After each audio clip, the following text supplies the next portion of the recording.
নমস্কার। আরজি করের ঘটনাতে প্রকৃত বিচার পাইয়ে দেওয়ার জন্য যে সমস্ত আইনজীবীরা লড়াই করছেন এবং আরজি করের ঘটনাতে যে সমস্ত অপরাধীরা জড়িত আছে, হয়তো প্রমাণ লোপাট করার জন্য তাদেরকে খুন করে দেওয়াও হতে পারে, এমন আশঙ্কা অনেকেই করেছেন।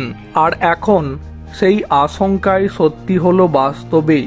খবর অনুযায়ী যেমনটা জানা যাচ্ছে, আরজি কর মামলাতে শুনানি চলছে সুপ্রিম কোর্টে।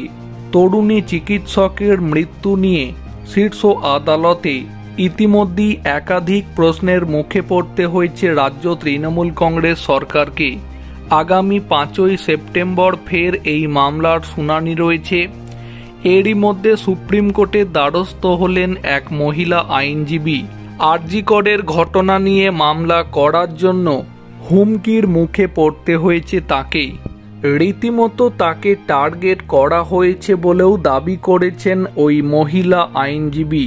কলকাতা হাইকোর্টে বিচারপতি তীর্থঙ্কর ঘোষের বেঞ্চে ইতিমধ্যেই মামলা করেছেন মহিলা আইনজীবী সংযুক্তা সামন্ত।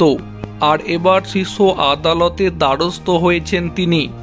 সোমবার সুপ্রিম কোর্টে তিনি জানিয়েছেন, সন্দেশখালী এবং আরজি কর মামলায় অংশগ্রহণের জন্য কলকাতা পুলিশ এবং রাজ্য প্রশাসন সুনির্দিষ্টভাবে টার্গেট করেছে তাকে খুন করা হতে পারে বলেও সুপ্রিম কোর্টে আশঙ্কা প্রকাশ করেছেন তিনি।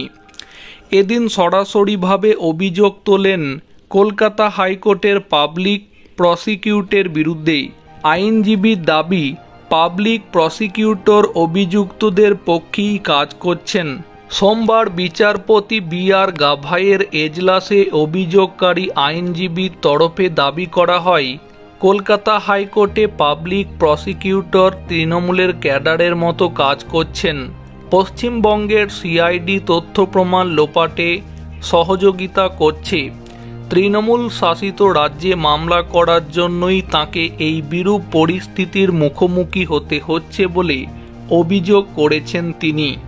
তবে শেষ পাওয়া খবর অনুযায়ী যেমনটা জানা গিয়েছে, মহামান্য সুপ্রিম কোর্ট আইনজীবী সংযুক্তা সামন্তের এই মামলা খারিজ করেছে।